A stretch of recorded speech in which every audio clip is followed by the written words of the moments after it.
Audio leaks commission case PDM حکومت کے عدالتی بینچ پر اعتراضات مسترد۔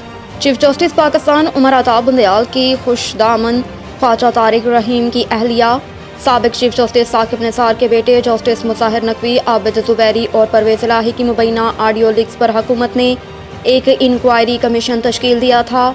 حکومت نے 9 مبینہ آڈیو لیکس کی تحقیقات کے لیے جسٹس قاضی فائز عیسیٰ کی سربراہی میں یہ انکوائری کمیشن تشکیل دیا تھا، جس میں اسلام آباد اور بلوچستان ہائی کورٹ کے چیف جسٹس شامل تھے۔ تاہم عابد زبیری نے اس کمیشن کو چیلنج کیا تھا، جس پر عدالت نے چیف جسٹس کی سربراہی میں 5 رکنی بینچ تشکیل دیا تھا۔ اس بینچ میں chief justice Umar Ata Bandial, justice اعجاز الحسن، جسٹس منیب اختر، جسٹس حسن اظہر اور جسٹس شاہد وحید شامل تھے۔ عدالتی بینچ نے اس کیس کی 2 سماعتیں کی اور آڈیو لیکس انکوائری کمیشن کو کام کرنے سے روک دیا تھا۔ تاہم سابقہ حکومت نے مفادات کے ٹکراؤ پر 3 ججز کی بینچ سے علیحدگی کے لیے متفرق درخواست دائر کی تھی۔ حکومت کی جانب سے بینچ میں شامل جن 3 ججوں پر اعتراض اٹھایا گیا، ان میں chief justice Umar Ata Bandial, justice اعجاز الحسن اور جسٹس منیب اختر شامل تھے۔ پشاور میں FIA کا ہنڈی حوالے کا کاروبار کرنے والوں کے خلاف crackdown. Currency market seal FIA کی جانب سے پشاور کے چوک یادگار میں ہنڈی حوالے کا کاروبار کرنے والوں کے خلاف کارروائی کی گئی، جس میں FIA نے پشاور کی کرنسی مارکیٹ کو سیل کر دیا۔ FIA حکام کا کہنا ہے کہ کسی کو ڈالر کی اسمگلنگ کی اجازت نہیں دی جائے گی اور غیر قانونی کاروبار میں ملوث افراد کے خلاف بھرپور کارروائی ہوگی۔ معاشی ماہر شبر زیدی نے کہا کہ 5000 کا نوٹ، منی چینجروں کی دکانیں اور امیر علاقوں میں گیس کنیکشن بند کر دیا جائے۔ انہوں نے کہا کہ اپر مڈل اور مڈل کلاس کے گیس کنیکشن کاٹ دیں۔ ڈیفنس، کلفٹن اور گلبرگ کے علاقوں میں لوگوں سے کہیں کہ وہ سلنڈر والی گیس استعمال کریں اور ملک کو پائپ گیس کی بجائے سلنڈر گیس پر لائیں۔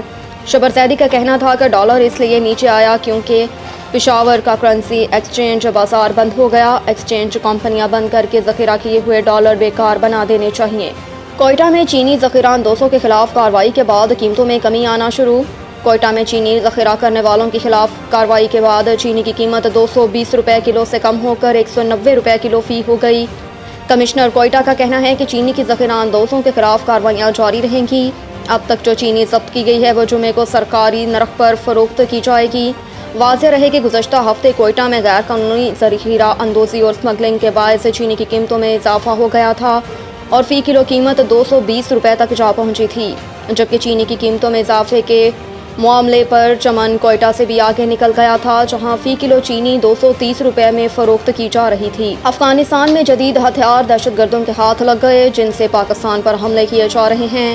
اسلام آباد میں ہفتہ وار بریفنگ کے دوران ترجمان دفتر خارجہ ممتاز زہرا بلوچ نے کہا کہ پاکستان کو افغانستان میں دستیاب جدید ہتھیاروں پر تشویش ہے۔ افغانستان میں یہ جدید ہتھیار دہشت گردوں کے ہاتھ لگ گئے اور ان ہتھیاروں سے پاکستان اور اس کے سیکیورٹی اداروں پر حملے کیے جا رہے ہیں۔ ترجمان نے کہا کہ ہم یقین رکھتے ہیں کہ پاکستان اور افغانستان کے درمیان سرحد امن کی سرحد ہونی چاہیے۔ اگر پاکستان کی طرف سے سرحد بند کی گئی ہے تو اس کی وجہ سیکیورٹی کی سنگین صورتحال ہے۔ ہم افغانستان حکومت سے اس متعلق مذاکرات کر رہے ہیں۔ پاک افغان بارڈر پر حالیہ واقعے سے متعلق عبوری افغان حکومت کو اپنے تحفظات سے آگاہ کیا۔ چترال حملے پر ترجمان دفتر خارجہ کا کہنا تھا کہ چترال کی صورتحال پر افغان حکومت سے اپنی تشویش کا اظہار کیا۔